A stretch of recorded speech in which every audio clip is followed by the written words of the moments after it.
Donc, cette présentation, c'est la deuxième, comme on a dit. C'était un format normalement sur trois présentations qui va être fait sur deux. Donc, j'ai essayé de compresser au maximum cette deuxième.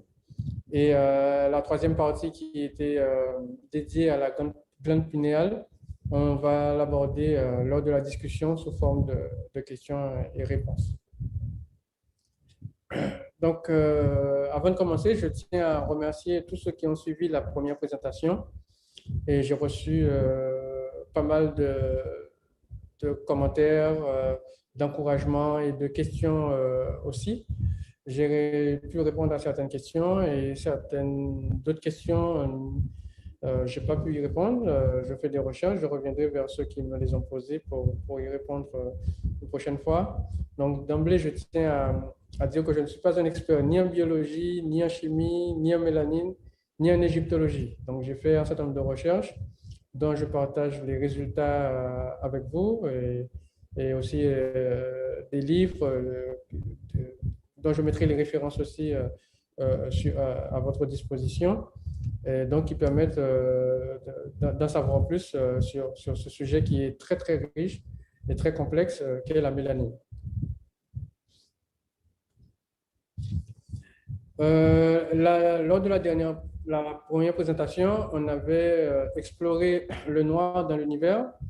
On avait analysé le trou noir, l'énergie noire, la matière noire.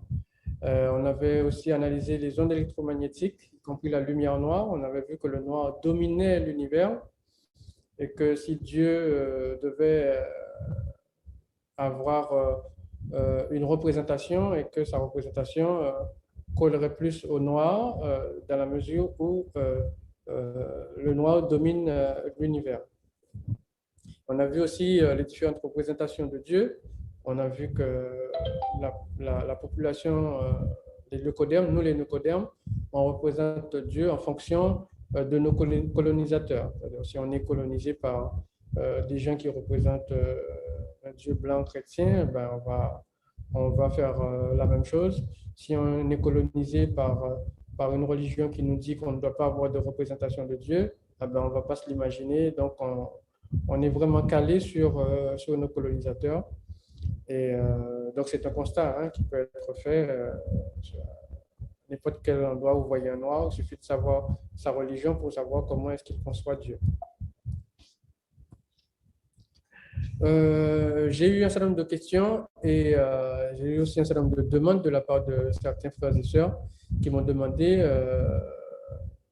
voilà, de préciser un certain nombre de choses sur cette présentation parce que soit ils étaient pas en accord au départ avec moi et qu'ils ont changé d'avis après un certain nombre de réponses et qu'ils m'ont dit que ce serait bien que je partage ces réponses-là parce que il y a beaucoup de personnes qui peuvent être dans leur cas. Donc, la première question, elle concernait la couleur. Est-ce que le noir était une couleur? Beaucoup de personnes pensaient ou pensent encore que le noir est une couleur. Et donc là, j'ai apporté une définition d'Adobe, qui est une société euh, qui est vraiment un des piliers de tout ce qui est logiciel de graphique, de retouche d'images et de modélisation, etc. Donc, dans ce domaine d'imagerie.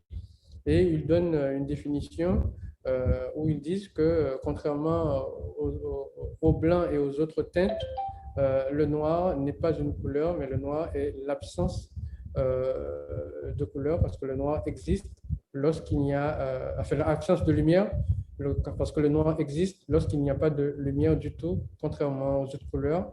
Effectivement, quand on met quelqu'un dans le noir total, s'il y a une orange jaune, un sac rouge, il va pas pouvoir déterminer ces couleurs-là.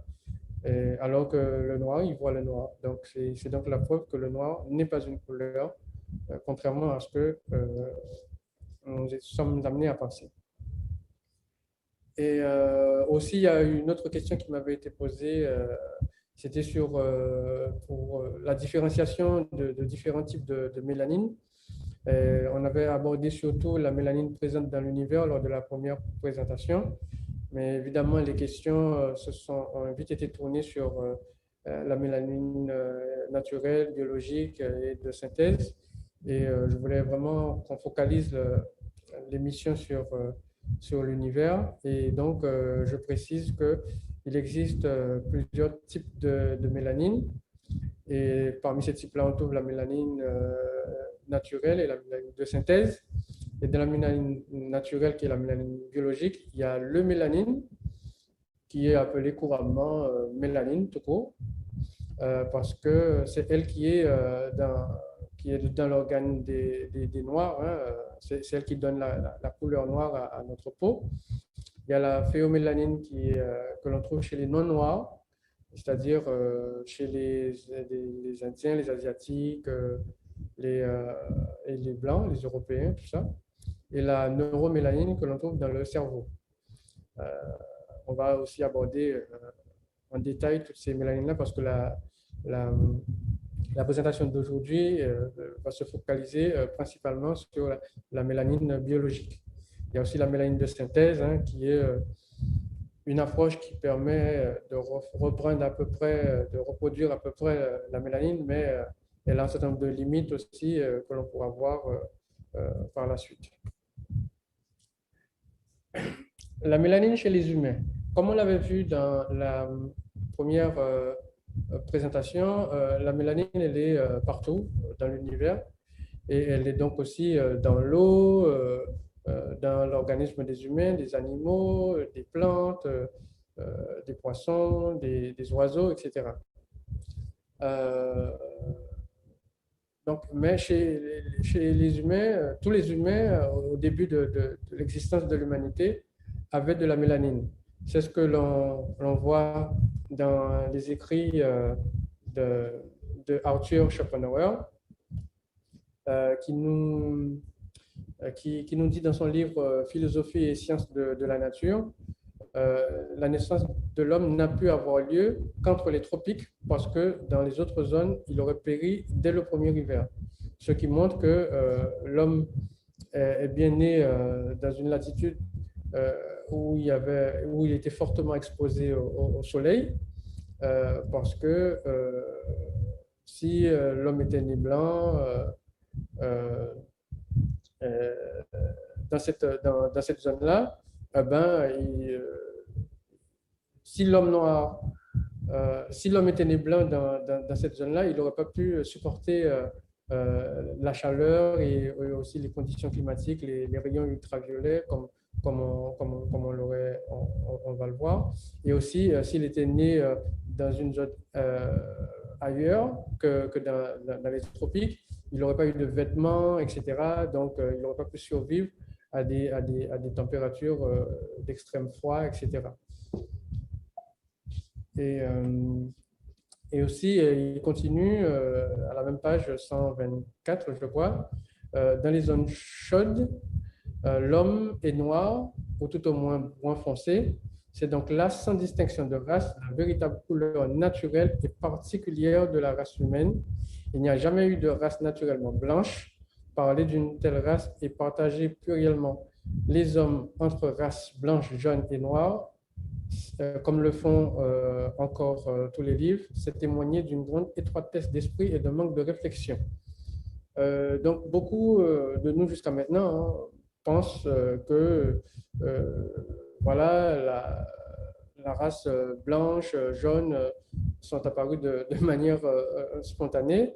Et je suis toujours étonné de voir que certains frères ne savent pas encore que l'humanité a été noire au début et que donc la seule couleur de peau naturelle de l'homme, c'est la couleur noire. Et là, c'est Arthur Schopenhauer qui le dit, et avec tous les préjugés qu'on a de sa communauté, donc entendre ça de sa bouche, ça en dit long.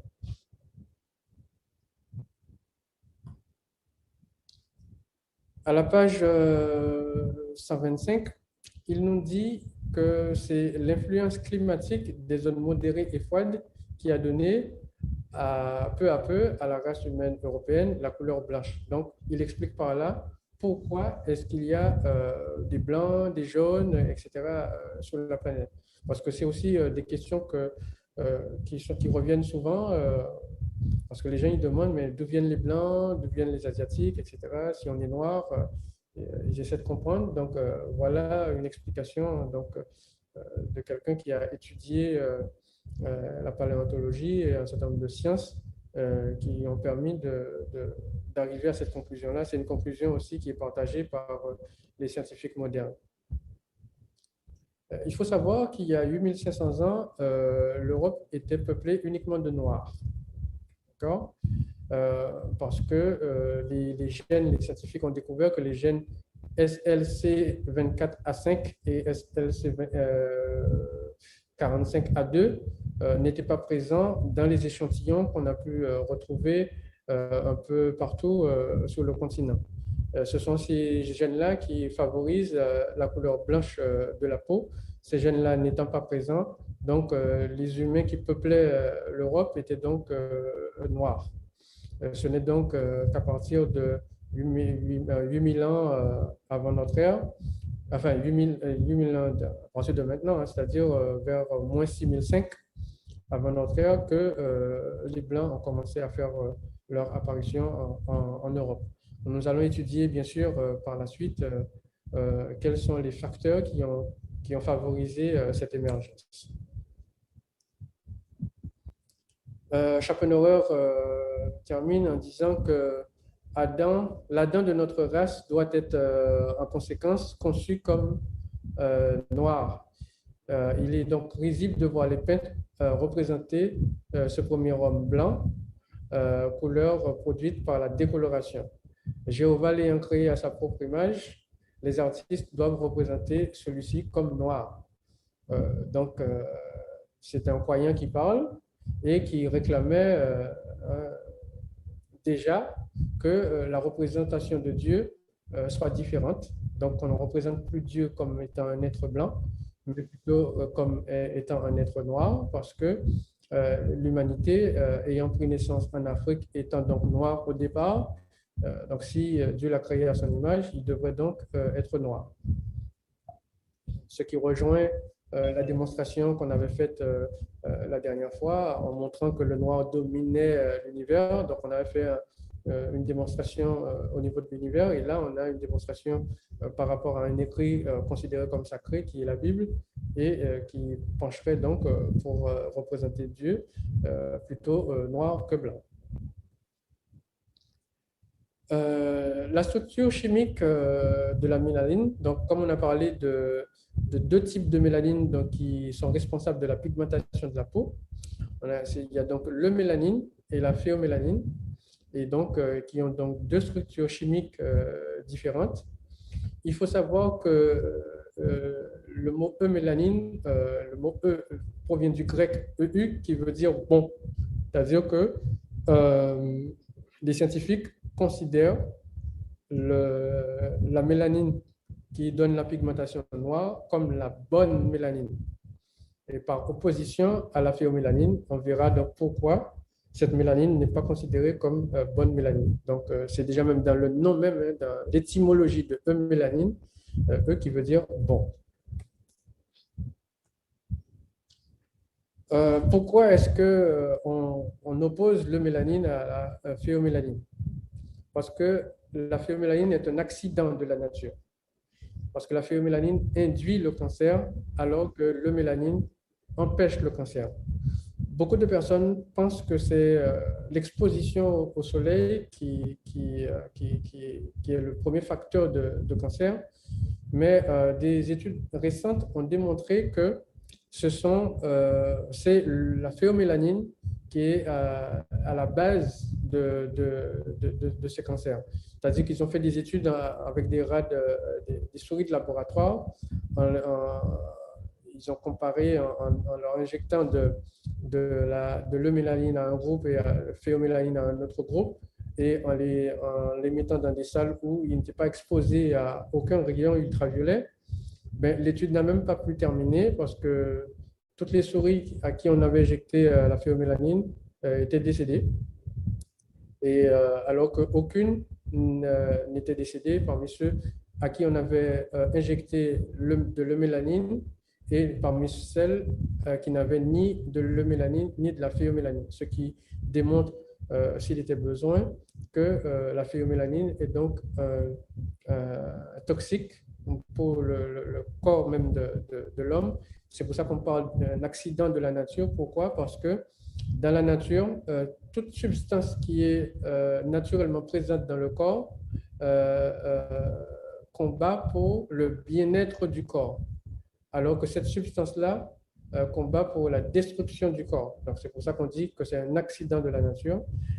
Voilà. Et il y a une autre preuve de cela, c'est que les personnes les plus touchées par le cancer de la peau sont les personnes rousses. Et il faut savoir que, on va le voir tout à l'heure, selon la classification de Fitzpatrick, les roux sont ceux qui ont le taux le plus élevé de phéomélanine de tous les humains et qui n'ont pas de mélanine du tout dans leur organisme.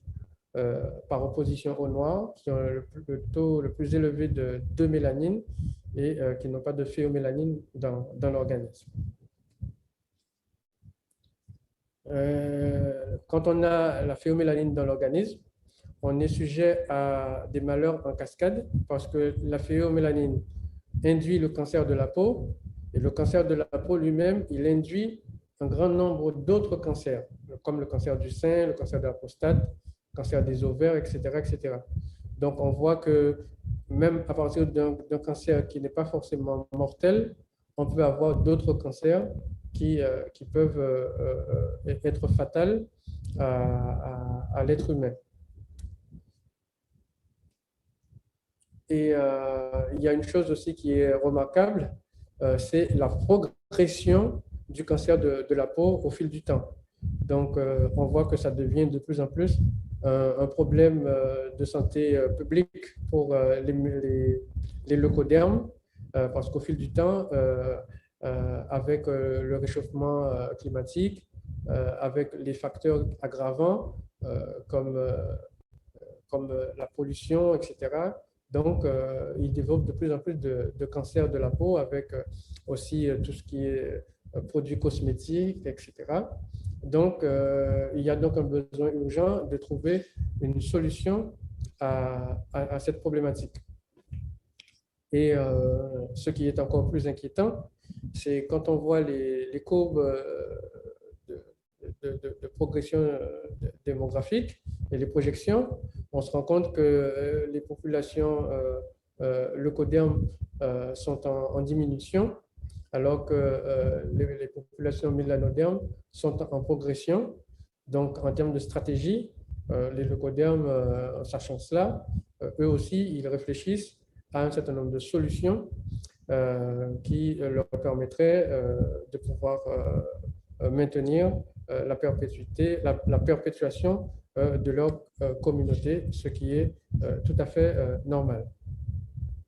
Et donc, pour pallier à ce problème, il y a un certain nombre d'organismes très connus dans le monde qui travaillent sur ces problématiques. On a les universités de Boston, Harvard Medical School, Massachusetts General Hospital et des pointes en termes de génétique, de biologie, etc., comme Nima Mujahid, Yang Liang, etc. Ce sont les meilleurs de toute origine qui travaillent sur ces problématiques. Je vais vous passer une petite vidéo qui va démontrer à quel point cette problématique est prise au sérieux et quelles sont les solutions que les leucodermes pensent porter à ce problème.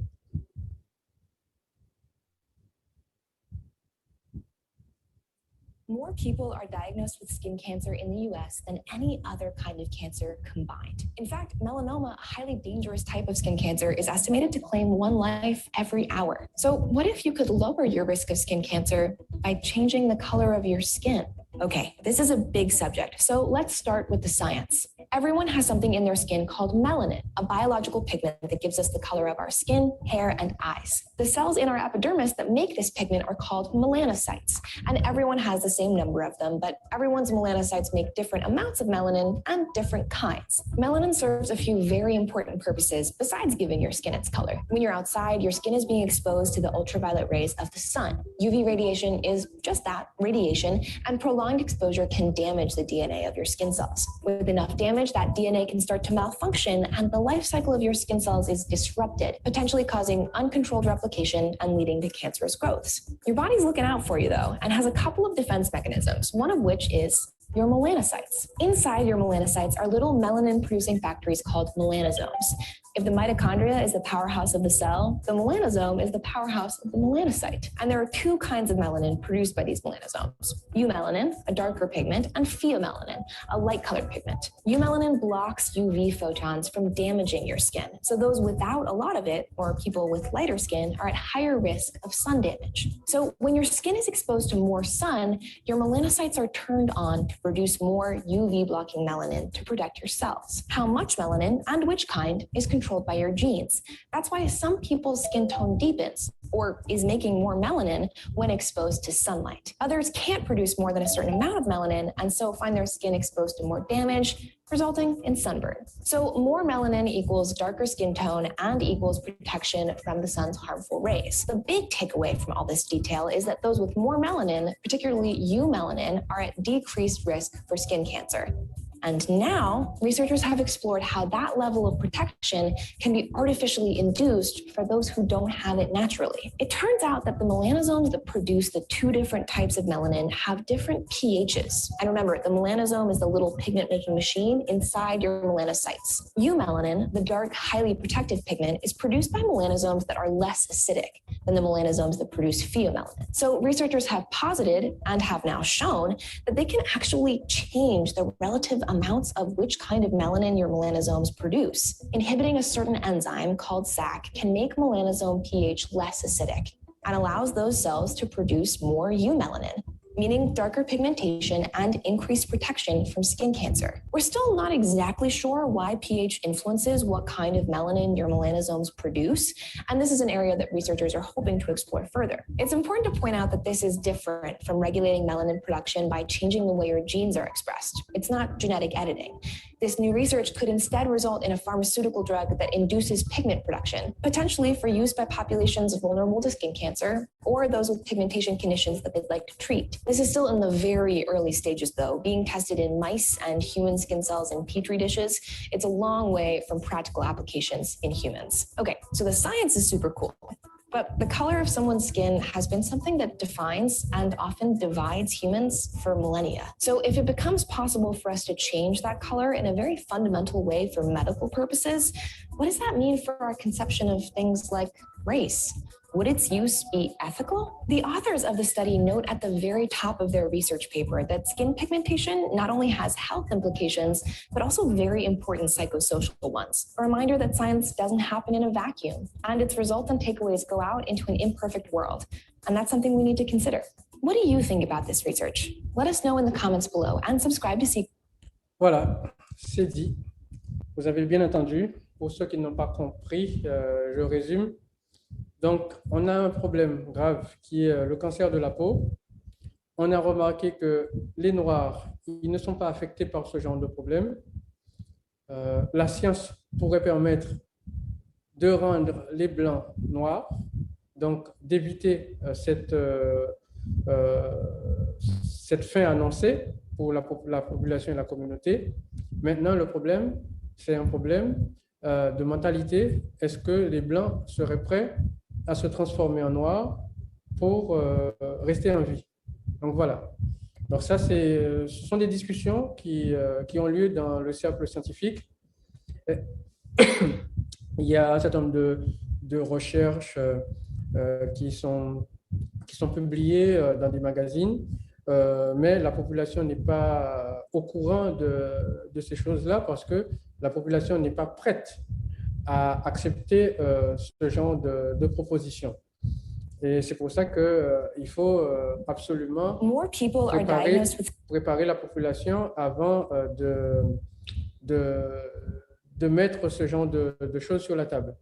Et l'une des façons de préparer la population est de changer la façon dont on représente les Noirs. Parce qu'on représentait les Noirs comme des esclaves, comme des sous-hommes.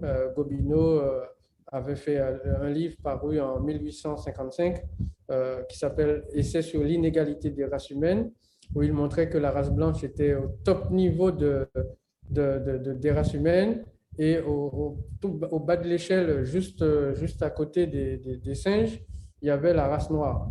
Et quand pendant plusieurs siècles, on a répété ces choses-là aux populations, leur dire du jour au lendemain que le noir c'est super, qu'il faut que tout le monde soit noir, ça passe pas.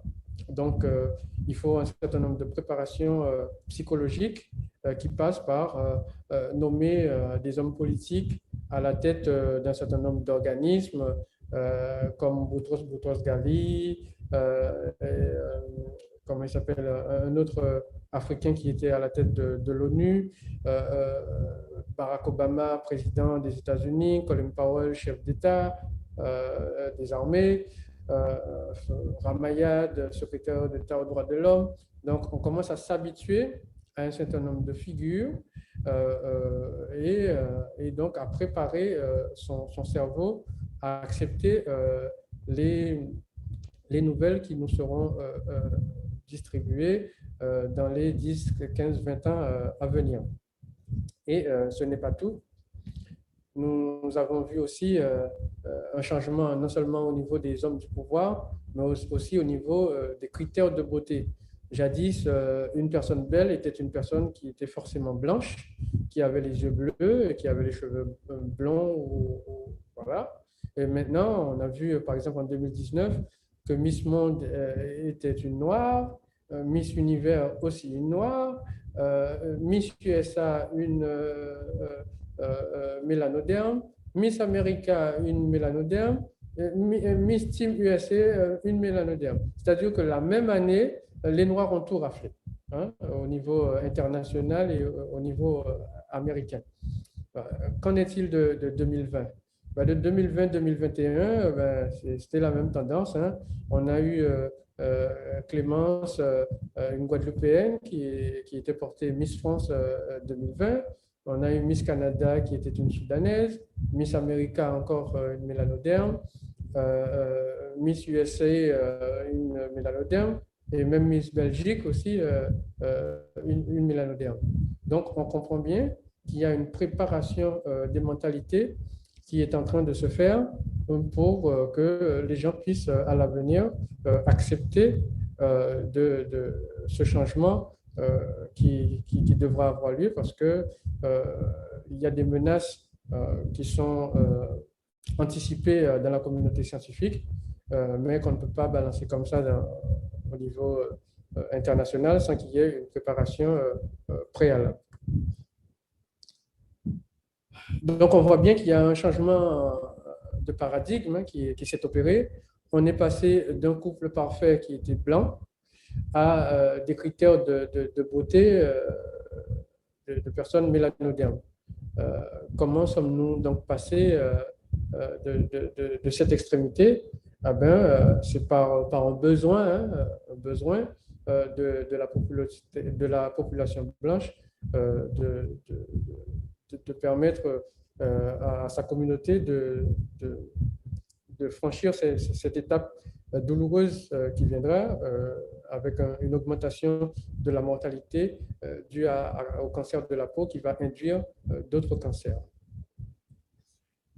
Donc, pourquoi est-ce que tout cela arrive? Parce que, comme on l'a vu, la phéomélanine est un accident de la nature. Tout accident est voué à se corriger avec le temps, d'accord? Et donc, ce temps va inexorablement arriver. Et donc, il faut s'y préparer. Parce que la peau noire, c'est la seule peau qui est capable d'absorber toutes les agressions électromagnétiques tels que les UV, etc., de résister au cancer, aux problèmes de pollution, etc.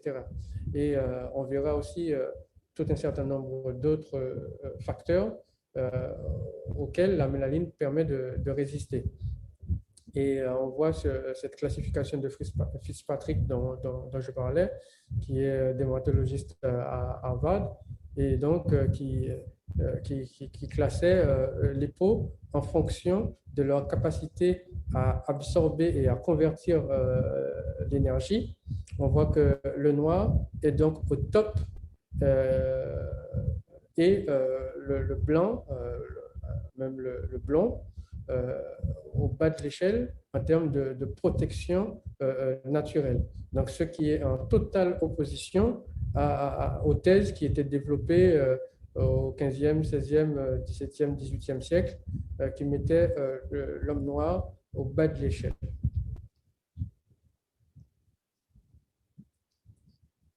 Quand on parle de capacité d'absorption d'énergie, ça va au-delà de l'imagination, parce que la mélanine est capable de défier l'énergie nucléaire.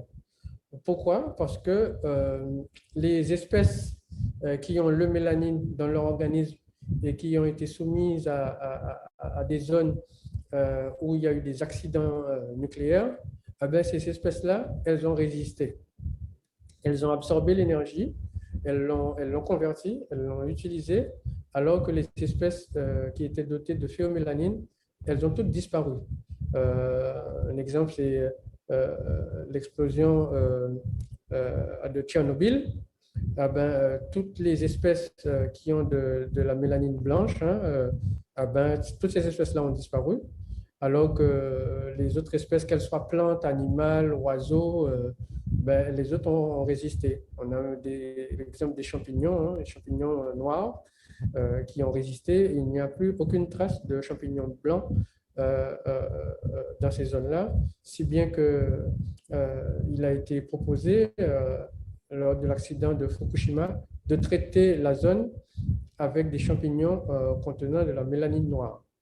Et on a une des pointures dans ce domaine qui est le docteur Lisa Nip, qui fait partie des personnes les plus compétentes en la matière et qui développe ces thèses-là et qui essaie aussi de convaincre la communauté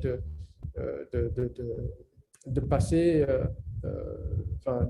ces a priori sur la couleur noire de façon à pouvoir à permettre aux Blancs de se doter de mélanine qui a changé la couleur de leur peau, mais pour les protéger des radiations, y compris pour les voyages spatiaux.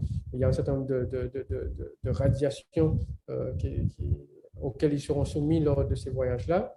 Et s'ils n'ont pas la peau noire, ben, ils ne pourront pas mener à bien leur mission. Les avantages de l'eumélanine, elles sont nombreuses.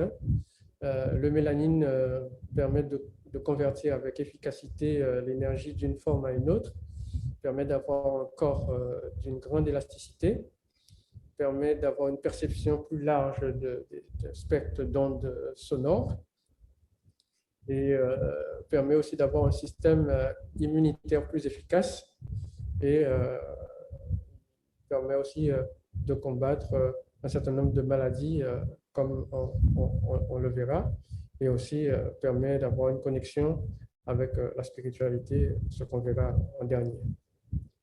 Donc, on voit sur cette image-là un certain nombre de personnes à peau noire qui sont des champions dans leurs exercices. En termes de musique, on a une capacité à apprécier un large spectre de sons, aussi à improviser, une capacité à performer dans des disciplines sportives qui demandent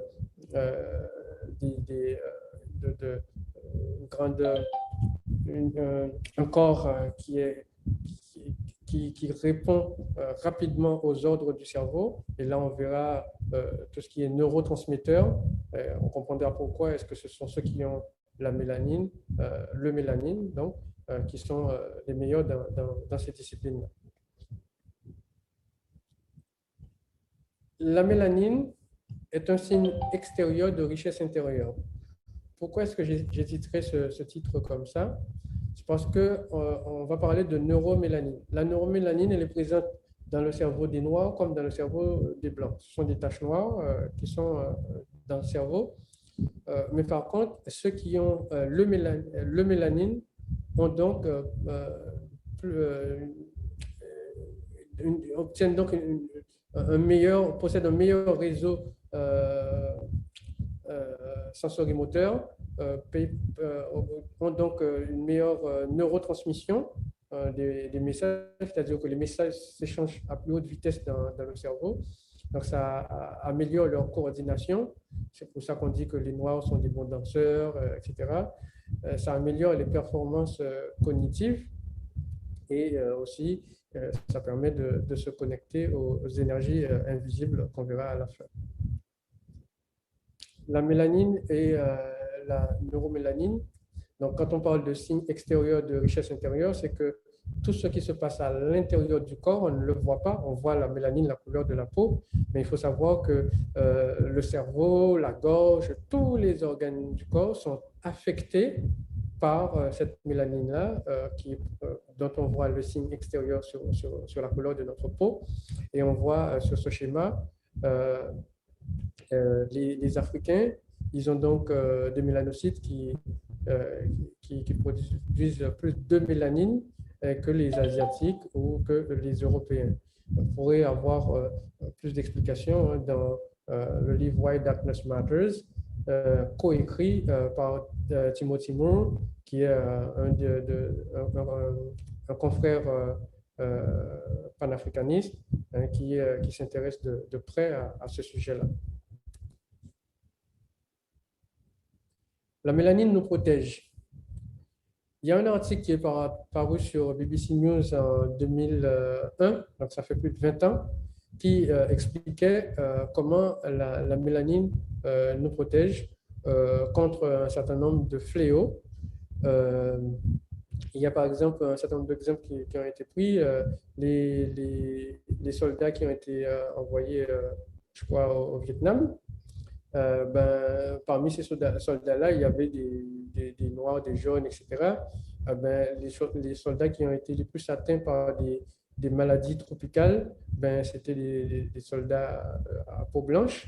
Et ceux qui ont été les moins impactés étaient les soldats à peau noire. Donc, comme ils étaient dans les mêmes conditions, etc., donc si eux, ils ont été protégés, c'est que la mélanine avait quelque chose à jouer dans tout ça.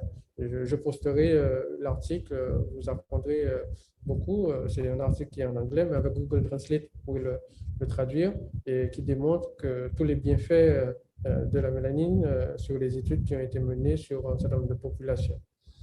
Et que peut-on dire par rapport au COVID-19? On a remarqué aussi que les populations mélanodermes étaient très peu touchées.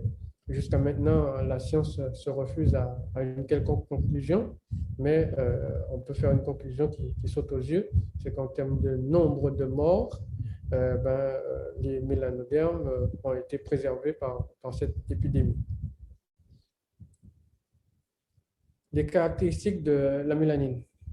Dans le livre La mélanine, la clé chimique à la grandeur des Noirs, Carol Barnes a écrit « La mélanine est responsable de l'existence de la civilisation, de la philosophie, de la religion, de la vérité, de la justice et de la décence. Les individus contenant le plus bas niveau de mélanine se comportent de façon barbare. » Et ça, c'est quelque chose que l'on peut voir au cours de l'histoire. J'ai eu une discussion récemment avec un frère qui plaidait pour un peu une sorte d'égalité en termes de barbarie entre les Noirs et les Blancs. Ce n'est pas ce que l'histoire montre. On a on a des chiffres, hein, et les scientifiques aussi, ils se sont penchés sur ce sujet et ils sont arrivés à des conclusions que ceux qui ont un taux de mélanine faible, et cela s'explique aussi, hein, on pourra en parler dans les échanges questions et réponses, mais la mélanine joue beaucoup sur l'empathie, un certain nombre de qualités. Il a aussi dit que la mélamine peut devenir toxique pour l'homme noir quand elle est combinée à des drogues nocives telles que la cocaïne, l'amphétamine, les psychotropes, les hallucinogènes, les variétés modifiées de marijuana, et y compris aussi à l'opium du peuple, qui est la religion. Donc, le mélanoderme est très sensible à tout ce qui est addictif. Donc, on comprend pourquoi la drogue a été injectée dans les communautés à forte présence noire. Cela permettait de pouvoir les poindre en infraction, les emprisonner, et donc de pouvoir utiliser ces mêmes noirs pour travailler gratuitement, parce que les prisonniers, au lieu de rester enfermés entre quatre murs, choisissent souvent d'aller travailler gratuitement pour un salaire d'1 ou 2 dollars par jour, de façon à pouvoir s'acheter des choses en prison. Et donc, c'est une façon de détourner l'esclavage, l'abolition de l'esclavage, en quelque sorte, donc en jouant sur les faiblesses du mélanoderme, qui est sa facilité, sa faiblesse vis-à-vis de tout ce qui est addictif. L'aigle qui croyait être une poule. Je ne sais pas si vous connaissez cette histoire. C'est l'histoire d'un aigle qui a été élevé avec des poules et des canards, et donc qui s'est toujours pris pour une poule, et donc qui n'avait jamais volé. Et donc, à un moment donné, cet aigle-là s'est penché et pour boire dans une mare, et a vu son vrai visage, et il a vu qu'il était différent. Et donc, il a commencé à se poser des questions, et un jour, il a failli tomber dans un précipice, et il a déployé ses ailes et il s'est envolé. Et c'est à ce moment-là qu'il a vu le monde avec les yeux d'un aigle, qu'il n'y avait pas de barrière, qu'il pouvait aller où il voulait, et que les poules et les canards sont des aigles qui ont ignoré qu'ils étaient des aigles, et qui sont devenus ce qu'ils sont devenus. Donc, on peut aussi donc être noir sans être conscient des potentiels extraordinaires de l'organisme du noir. C'est exactement, on peut faire le parallèle avec ça, parce que nous, noirs, on n'est pas conscient de notre potentiel extraordinaire, et alors que les autres, eux, ils le sont. Donc, il faut donc qu'on change ce problème. Cette photo, sur ces photos, on voit des poules qui expliquent au canard comment il doit faire. Donc, on comprend qu'un canard ne peut pas révéler à un aigle sa vraie nature. Donc, eux, ils ne connaissent pas, ils ne peuvent pas savoir le vrai potentiel de notre organisme. Nous-mêmes, on ne le connaît pas parce qu'on ne s'étudie pas nous-mêmes. Donc, on a un potentiel qu'on ne peut juger que par rapport au passé.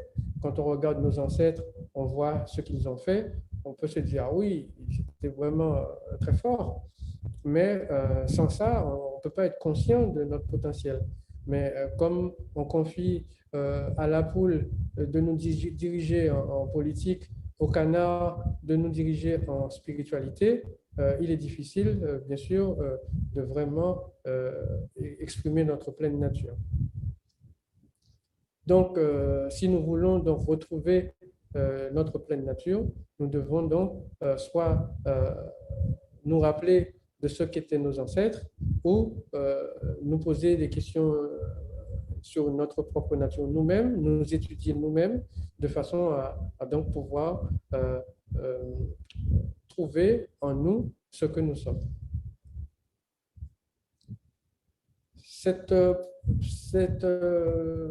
Ce manque de conscience de qui nous sommes permet toutes sortes d'aberrations.